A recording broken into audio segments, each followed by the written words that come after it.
மனைவி சங்கீதா விவாகரத்து கோரி வழக்கு தொடர்ந்துள்ள நிலையில் தவிக தலைவர் விஜய் நடிகை த்ரிஷாவுடன் திருமண விழாவில் பங்கேற்றது பேசுபொருளாகியுள்ளது.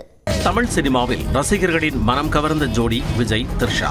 விஜயின் திரையுலக பயணத்தில் மிகப்பெரிய திருப்பு முனையை கொடுத்த கில்லி படத்தில் தனலட்சுமியாக நடித்த த்ரிஷா ரசிகர்களின் மனதை கொள்ளையடித்திருப்பார். திருப்பாச்சி ஆதியை தொடர்ந்து 2008ஆம் ஆண்டில் வெளியான குருவி படத்திலும் விஜய் த்ரிஷா ஜோடி இணைந்தனர். பின்னர் 15 ஆண்டுகளுக்கு பிறகு லியோ படத்தில் இருவரும் ஜோடி சேர்ந்தனர். அவ்வப்போது விஜயுடன் இருக்கும் புகைப்படங்களையும் வெளியிட்டு வாழ்த்துக்களை சொல்லி வந்தார் நடிகை த்ரிஷா.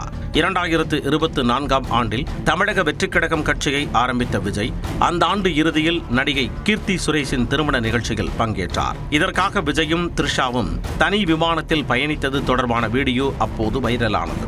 இதனிடையே அண்மையில் விஜயின் மனைவி சங்கீதா விவாகரத்து கோரி நீதிமன்றத்தில் மனு தாக்கல் செய்தார்.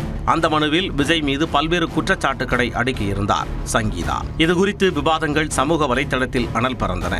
இந்நிலையில் தற்பொழுது சென்னை திருவான்மையூரில் நடைபெற்ற திருமண விழாவில் விஜய் த்ரிஷா ஒன்றாக பங்கேற்றதன் வீடியோ காட்சிகள் வெளியாகியுள்ளன. ஏஜிஎஸ் நிறுவன தயாரிப்பாளர்களில் ஒருவரான கல்பாத்தி சுரேஷின் இல்ல திருமண நிகழ்ச்சியில் பங்கேற்பதற்காக தவிக தலைவர் விஜயும் நடிகை த்ரிஷாவும் ஒரே காரில் வந்தனர். ஒரே நிறத்திலான பட்டாடையை உடுத்தியபடி நிகழ்ச்சியில் பங்கேற்ற அவர்கள் மணமக்களை வாழ்த்தினர். அவர்களுடன் புகைப்படமும் எடுத்துக் கொண்டனர். மனைவி சங்கீதா தொடர்ந்த வழக்கு நீதிமன்றத்தில் உள்ள நிலையில் நடிகை த்ரிஷாவுடன் தவிக தலைவர் விஜய் திருமண நிகழ்ச்சியில் கலந்து கொண்டிருப்பது இணையத்தில் விவாதத்தை ஏற்படுத்தியுள்ளது.